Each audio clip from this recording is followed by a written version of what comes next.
మోకాల నొప్పులకు ఎటువంటి సర్జరీ లేకుండా ఎపియాన్ పెయిన్ క్లినిక్ అందిస్తున్న అత్యాధునిక చికిత్స. Anchor come business. ఫస్ట్ నుంచి కూడా పెద్దగా డబ్బు మీద ఆస్తుల మీద వ్యామోహం లేదు. ఓకే, ఉన్న దాంట్లో హ్యాపీ లైఫ్ అంతే. ఏదో చెప్తాను కదా, అలా వ్యామోహం లేకపోతే ఏదో ఉంటుంది మనకి. బాధపడకుండా దేవుడు అది ఇస్తాడు, యూనివర్స్ విల్ గివ్. అవును, బట్ అప్పుడు కొంతమంది హీరోయిన్స్ మీరు చెప్పాలంటే ఇప్పుడు హీరోయిన్స్ లాగా ఆలోచించిన వాళ్ళు కూడా ఉన్నారు.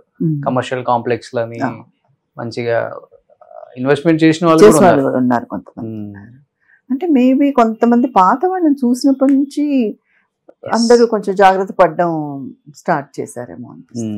బట్ ఎవరి లైఫ్ చూసినప్పుడు అనిపించింది ఇంత అంత పెద్ద గొప్ప వైభోగం చూసింది ఈమె, ఇలా అయిపోయారు లాస్ట్ రోజుల్లో చివరికి. ఎందుకంటే మనం 60s, 70s, 80s హీరోయిన్స్ కొంతమందిని చూస్తే, అంటే పెళ్ళిళ్ళు అనేది అది వ్యక్తిగతం, మనం మాట్లాడుకోకూడదు. 1, 2, 3 పెళ్ళిళ్ళు కూడా అయినాయి చాలా మందికి.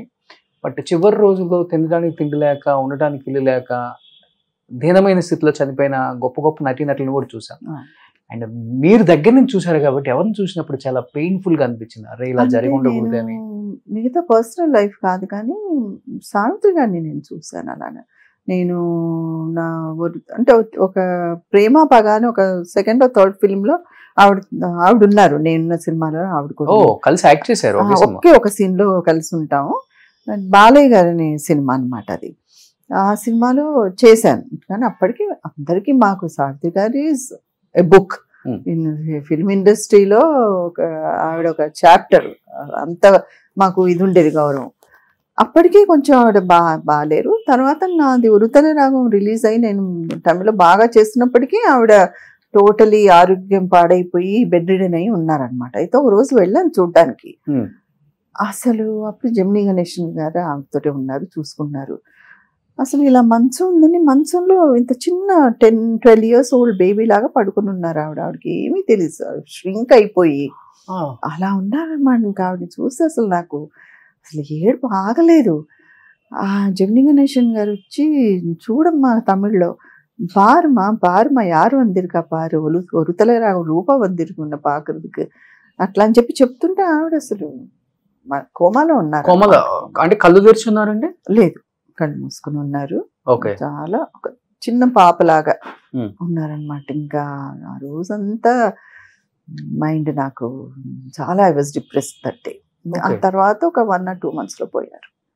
ఎంత భారీగా ఉంటారు అసలు, ఎంత అందం. అసలు కళ్ళతో యాక్ట్ చేస్తారంటే ఆవిడే. కళ్ళు కానీ, వాయిస్ త్రో కానీ, అసలు అంటే అంత మనిషి కూడా షింక్ అయిపోయారు, బాగా షింక్ అయిపోయారు. అంటే ఆ డయాబెటీస్ ఆ కాలంలో అవేర్నెస్ కూడా చాలా తక్కువ కదండి. ఇప్పుడు అసలు కొంచెం అతి అయినా కూడా హెల్త్ అవేర్నెస్ చాలా ఉంది మనకు, అప్పుడు లేదు.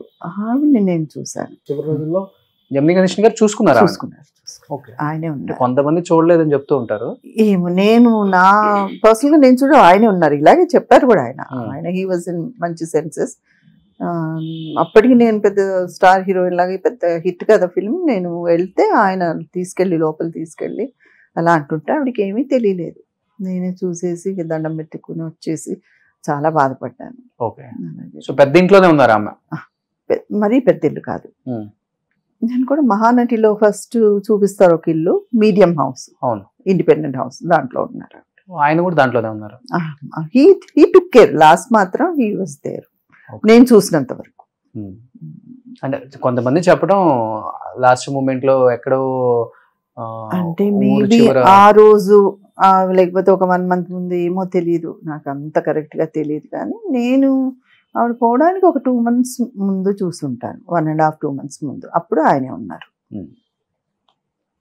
As it is Mahanati cinema చూసిన వాళ్ళు, ఆమెని రియల్ గా చూసిన వాళ్ళు అసలు కంపారిజన్ చేసుకోలేము. మీ అందరూ అదృష్టవంతులు. చాలా బ్లెస్సింగ్స్ అన్న తీసుకొని ఒక సీన్ లో యాక్ట్ చేశారు. కానీ అసలు ఆవిడ వ్యక్తిగతంగా కూడా చాలా గొప్పవారండి. అసలు ఆవిడ అక్కడ వచ్చారు కదా, అప్పటికీ కొంచెం అంటే ఆవిడకి ఆ రోల్ చేయాల్సిన అవసరం కూడా లేదు, ఏదో పోనీ పాపం అని పిలిచి ఇచ్చినట్టున్నారు ఆ రోల్ ఆవిడకి అవసరం అని. అయినా కూడా ఎక్కడ దర్పం కానీ, అంటే పొగరు కాదు, సెల్ఫ్ కాన్ఫిడెన్స్, ఆవిడలో ఉన్న కాన్ఫిడెన్స్. అంటే మేమందరం కొత్త హీరోస్ వాళ్ళు ఎవరితో కూడా బాబు ఏమీ లేదు. ఆవిడ ఉన్న ఇదిలో ఆవిడ స్టేటస్ అలా ఉన్నారనమాట. ఇంకా మేమే వెళ్ళి ఆవిడ మాట్లాడిస్తే సరే అంటే ఒక్క వర్డ్ కూడా ఎక్స్ట్రా మాట్లాడలేదు ఆవిడ, తక్కువ మాట్లాడలేదు. అంత బ్యాలెన్స్ చాలా నచ్చింది నాకు. ఎప్పుడు ఎలా ఉండేవాళ్ళు సెట్లు, ఎలా ఉండేవాళ్ళు మిగతా ఆర్టిస్టులతో? అంటే సినిమాల్లో చూపించింది చాలా బాగుంటది ఆమె అంటే బాగుండేవారు.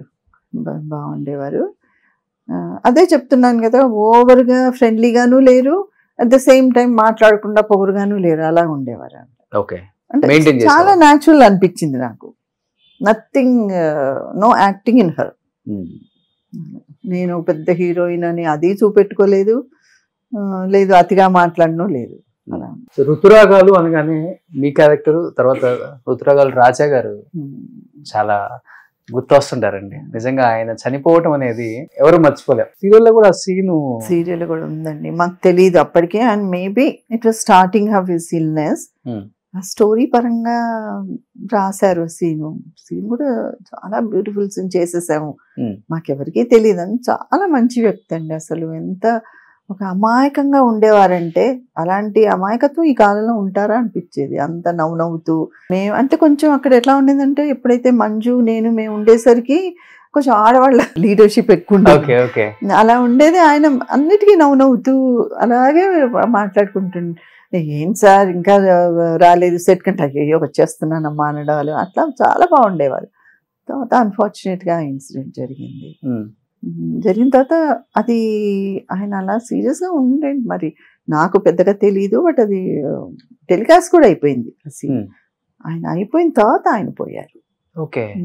పోతే చాలా బాధేసింది. అసలు ఆ సీను తీయకుండా ఉండాల్సిందా అన్నంత అన్ని ఆలోచనలు వస్తాయి కదా. అవును. ఎందుకు రూపగా తర్వాత సీరియల్స్ తగ్గించుకుంటూ వచ్చారంటే టైమింగ్ మీకు ఇబ్బందికరంగా ఉందా? ఎందుకంటే సినిమాలలో అలా ఒక వెలిగి ఇక్కడ ఈ టైమింగ్స్ కి అడ్జస్ట్ అవ్వలేము, అదొకటి ఉంటుంది. రెమ్యునరేషన్ కూడా అడ్జస్ట్ అవ్వలేము, ఇంకొకటి ఉంటుంది. ఇంకొకటి అంతకన్నా ముఖ్యం ఇలాంటి వాళ్ళకి మర్యాద, అది అసలు అడ్జస్ట్ అవ్వలేక. ఏంటి అసలు రీజన్? అలా కాదు, ఫస్ట్ మీరు చెప్పిన రీజన్ టైమింగ్స్ నాకు ఇది అవ్వలేక. ఓకే, అంటే నేను చెప్పాను కదా, నేను కొంచెం ఫ్యామిలీకి టైం ఇవ్వాలి. ఎందుకంటే యాజ్ బాబు వాజ్ గ్రోయింగ్, వాడు మీకు తెలుసు కదా, 8th, 9th, 10th మన దగ్గర వాళ్ళకి చదువులు, వాళ్ళకి అక్కడ తీసుకెళ్ళాలి, ఇక్కడ తీసుకెళ్లారు. As a mother I wanted to be hands on complete గా. బాబుని చూసుకోవాలి, బాబు ఫ్యూచర్ చూసుకోవాలి అనేది ఉండింది. ఒక్కొక్క క్లాస్ అవుతున్నా కొద్దీ నేను వర్క్ తగ్గించేశాను. ఐ థింక్ ఒక 2nd, 3rd క్లాస్ వరకే నేను వర్క్ చేశాను. తర్వాత నేను వద్దని అనుకుని చేయడం స్టార్ట్. లాస్ట్ సీరియల్ ఏంటి? ఓకే జాను అని ఒక సీరియల్ చేశాను. ఓకే, అది ఫస్ట్ స్టోరీ బాగుంది అనిపించింది, స్టార్ట్ చేసి మళ్ళీ వాళ్ళు ఎందుకో ఆపేశారు. అది కూడా ఒక lady producer, lady writer. So నాకు కొంచెం అఫినిటీ ఉంది లేడీస్ అనగానే, కొంచెం పార్షియాలిటీ. సో ఇలాగే వర్కౌట్ అవుతుందేమో అనుకుని అలా స్టార్ట్ చేశాను. తర్వాత కూడా వాళ్ళకి మరి ఛానల్స్ కి ఏ ఉంటాయో ఈ మధ్య ఆ 2 ఎక్కువ ఉంది కదా, ఛానల్ వాళ్ళ సే ఎక్కువ ఉంటుందని వింటున్నాను. సో దేనివల్ల వాళ్ళు స్టాప్ చేసేసారు సీరియల్. ఓకే, ఋతురాగాలకు మీరు తీసుకున్న ఫస్ట్ రెమ్యునరేషన్ ఎంతండి? పర్ డే కా లేకపోతే ఎట్లా? అది ఏమి చెప్పను. అంటే అప్పటికే 1,00,000 రూపాయలు. నాకు ఇప్పుడు అర్థమైంది, మీరు చాలా కమర్షియల్. పక్కా కమర్షియలా? పక్కా లోకల్ లాగా ఎటు తిరిగి రెమ్యునరేషన్ ప్రాపర్టీ దీనికి వస్తారు. అంటే ఆడియన్స్ కూడా వ్యూయర్స్ కి తెలుసుకోవాలని ఉంటుంది కదా. అప్పుడు కింద స్క్రోలింగ్ లో నా అడ్రస్ ఇవ్వండి, వచ్చి కనుక్కుంటారు. నిండిపోద్ది మొత్తం రోడ్డు.